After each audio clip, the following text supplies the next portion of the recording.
सियाचिन में बर्फीले तूफान में शहीद हुए 9 जवानों के पार्थिव शरीर दिल्ली पहुंच चुके हैं। लेह से एयरपोर्ट के विमान से ये पार्थिव शरीर पहुंचे हैं दिल्ली। सियाचिन में शहीद हुए थे हमारे ये 9 सैनिक। 10 सैनिक हुए थे। एक हनुमंत थप्पा जिंदा बचे थे, लेकिन बाद में उनकी आर्मी अस्पताल में मृत्यु हो गई थी। तो हिमस्खलन जब हुआ था सियाचिन में, तो उसकी चपेट में आए थे हमारे ये 9 सैनिक, जिनके शव शनिवार को लद्दाख के सियाचिन बेस कैंप लाए गए और अब इन्हें दिल्ली ले आया गया है। ये दिल्ली विशेष वायुसेना के विमान से ये शव लाए गए। एयरपोर्ट की तस्वीरें आप देख रहे हैं। मौसम खराब था अभी भी, और इस वक्त मौसम हल्का सा थोड़ा साफ हुआ, तब वहां से वायुसेना का ये विशेष विमान इन शहीदों के शव लेकर उड़ा और साहसिक कदम उठाते हुए सेना के हेलीकॉप्टर्स के जरिए सियाचिन में शहीद हुए हमारे 9 सैनिकों के शव बेस कैंप के नजदीक की हवाई पट्टी पर लाए गए और फिर वहां से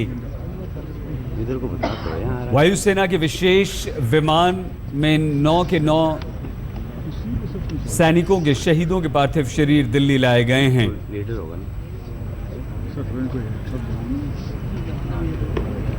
इन शवों को यहाँ लाया गया है।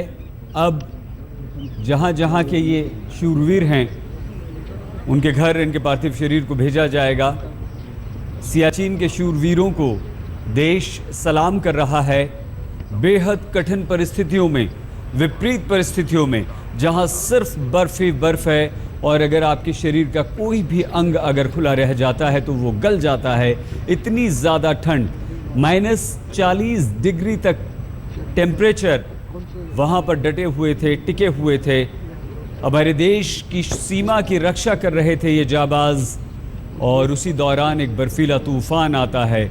एक ऐसा तूफान जो बर्फ़ की पहाड़ी पर और ज़्यादा बर्फ़ बरसाना शुरू करता है और 35 से 40 फीट तक की बर्फ़ और जमा हो जाती है और उसमें दब जाते हैं हमारे ये 10 के 10 सिपाही, जिनमें से एक का अंतिम संस्कार कर दिया गया है। 9 के शव यहाँ पर ले आए गए हैं।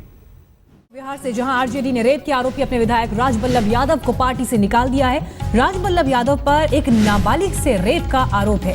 केस दर्ज होने के बाद से ही फरार चल रहे हैं आरोपी विधायक, और अब पार्टी ने